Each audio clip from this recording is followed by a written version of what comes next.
आमचं जे आरक्षण आहे ना, आमच्या आरक्षणाला धक्का नाही लागला पाहिजे आणि हे गॅज्युटी जी हैदराबाद गॅज्युटी ही गॅज्युटी रद्द करण्यात यावं.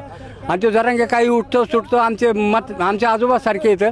माझं जर इतकं वय तर माझे आजोबासारखे आहेत छगन भुजबळ, आणि त्यांना हो काही बोलतो तर यांनी तोंड आवरावं. यांनी तोंड जर नाही आवरलं तर माझ्या संघ सामना खेळायला तयार राहावं. माझी तयारीच असते कुठे बी सामना खेळा.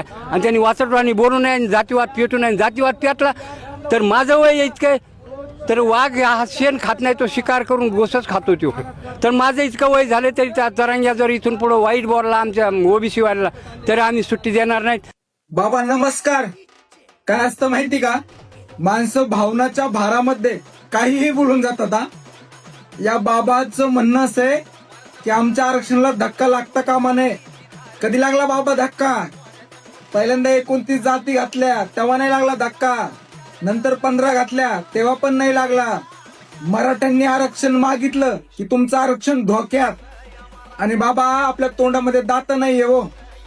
आपण काय म्हणतोय की माझ्यासोबत सामना करा. नाही हो बाबा, आम्ही तुम्हाला खूप घाबरतो बरं का. आम्ही तुमच्या पुढे येऊ शकत नाही आणि तुमच्यासोबत सामना करणं तर लांबच राहिलं. मग नाही बाबा, आम्ही अगोदरच माघारी घेतो. सामना नाही करायचा आम्हाला. पहिल्यापासून मराठा आणि ओबीसी गाव खेड्यामध्ये जसे नांदत होते ना, तसेच नांदले पाहिजे. आजही आमची हीच भूमिका आहे. मराठ्यांनी सरकारकडे आरक्षण मागितलं होतं. तुम्ही उठताय सुटताय पाटलावरच बोलताय भाऊ. तुमचे 5-6 पुढारी आले बीडमध्ये, 4-5 तास सभा चालली, पण सगळी सभा पाटलावरच होती. मला काही कळत नाही तुमचं आरक्षण पाटील वाचवणार आहे का सरकार वाचवणार आहे. आणि दुसरी गोष्ट, पाटील तुम्ही तर लईच बेकार बोलले. मग शेवटला काय म्हणले? वाघ शेण खात नसतो, शिकार करून घोसच खात असतो. बरोबर ना? बरोबर, तुम्ही वाघ आहेत. फक्त मारू नका, मारू नका बरं का काका. लय घाबरतो आम्ही तुम्हाला. मारू नका बाबा, मारू नका. तुम्ही ना घोसच खा, आम्हाला नका खाऊ. फक्त नका खाऊ. काय बाबा तुम्ही, आपलं वय कुठं चाललं, आपण बोलतो काय. आणि तुमचं जे कॅल्क्युलेशन आहे ना, ते काय मला समजलेलं नाही बरं का. आता तुमच्या तोंडात दात नाही राहिले म्हणजेच तुमचं वय असेल जवळपास 65-70.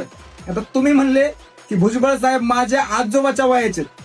आता मला तर मग भुजबळ साहेबाचं 100 पेक्षा जास्त वय गेलं का काय? काय समजलं नाही तुमचं कॅल्क्युलेशन. मला समजलंच नाही, डोक्याच्या बाहेर गेलं सगळं.